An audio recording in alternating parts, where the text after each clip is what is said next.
What is happening, Blades? And welcome back to the Blades Ramble. We've got a bit of a different one for you today. So I thought long and hard about whether to put this video out. It's walking the line a little bit.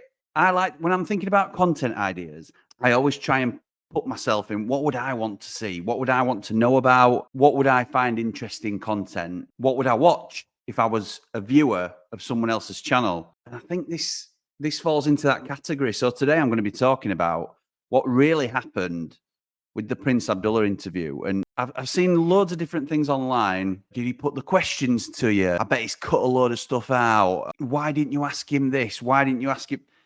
There's loads of questions, and I understand it, and it's natural that people will have those questions. And I thought it only right to put it out. And I think this, because I've seen people asking it, and I've seen very few, fortunately, but I've seen some criticisms of, oh, well, you know, there'll be staged answers and there'll be staged questions and things like that.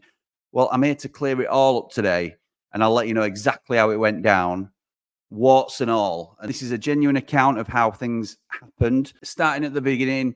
Not going to go too far back, but I have been fortunate enough to establish a very distant relationship with the club and with Prince Abdullah. We do, as he said, exchange WhatsApps. That's not a regular occurrence. So in this position, I'm fortunate to speak to a lot of people and gauge a lot of different opinions. And I think to the club, that's seen as a valuable resource. So I will sometimes be approached, along with others, I'm sure. Jimmy, what do you think about this? Or what's the general opinion? So we do have limited contact from time to time. So when the Prince was gearing up for his second interview with the Sheffield United Way, I spoke to him and said, what about the Ramble? What's going on? What about, when are you coming on the Ramble, Prince Abdullah?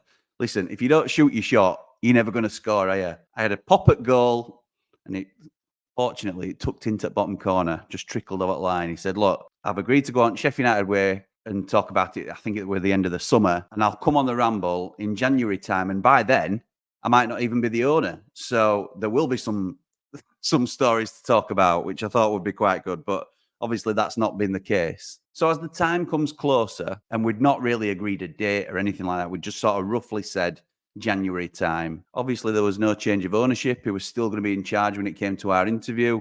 So I prepared for ages. And in doing that, I gathered a load of questions from our Ramblers. What do people want to know? I knew what I wanted to know, and I wanted it to be as open and as challenging, but respectful at the same time, because what I don't think is, if you go into this sort of scenario and you just fire weak questions in because you want to maintain that relationship, I think it's a couple of things. I think it comes through to the audience, and people will know that you've been softballing the Prince, and it's not really what people are after. And I also don't think the Prince would respect that line of questioning. So I was determined to go in with hard questions that the fans wanted the answers to, but I'm also conscious of maintaining my relationship with the club and the Prince, because it's not within my interest to sabotage that for one video. So that is the honest truth about it. It would never be my intention to gloss something up to make it appear a lot better than it is. And I still think the authenticity of direct questioning is necessary, but I was more than willing to send on the questions beforehand to the Prince so he could formally prepare, and I wasn't catching him out on anything.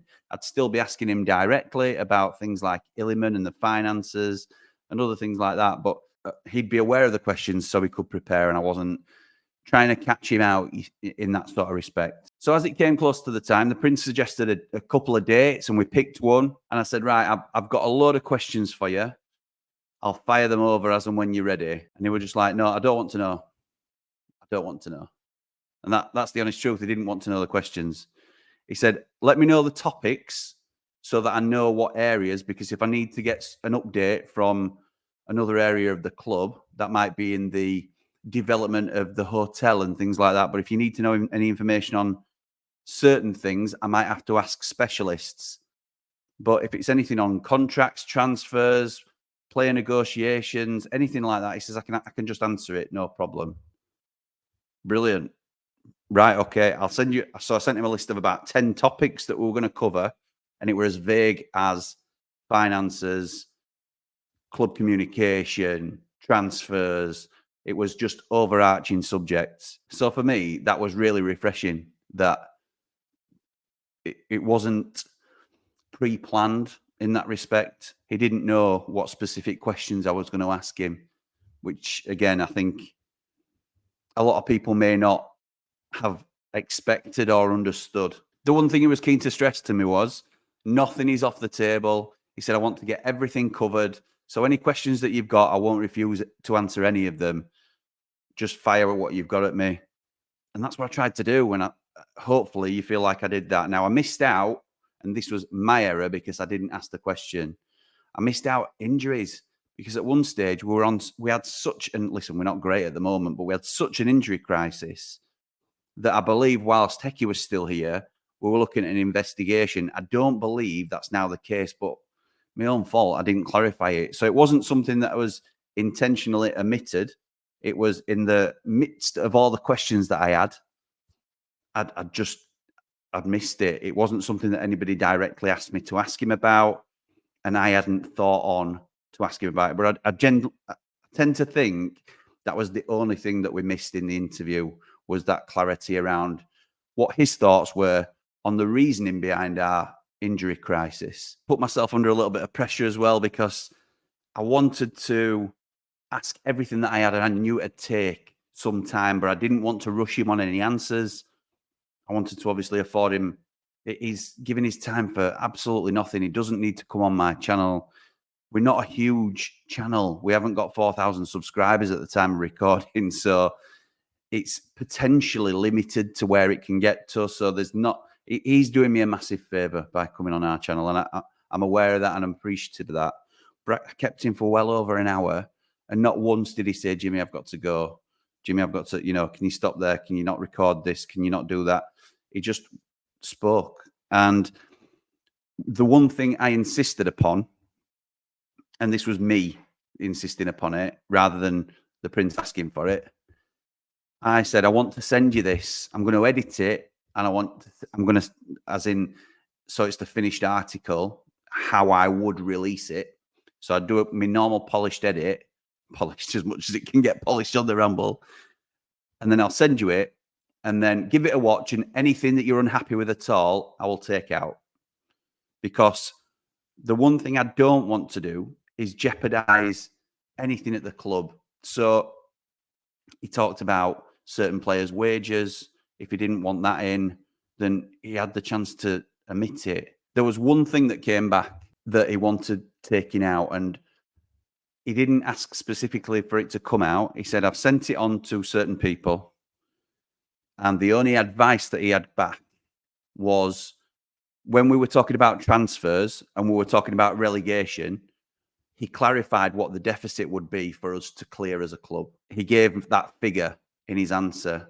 And what he said to me was, the advice he's been given is it may weaken our position as a club in terms of when we're negotiating if we include that actual figure.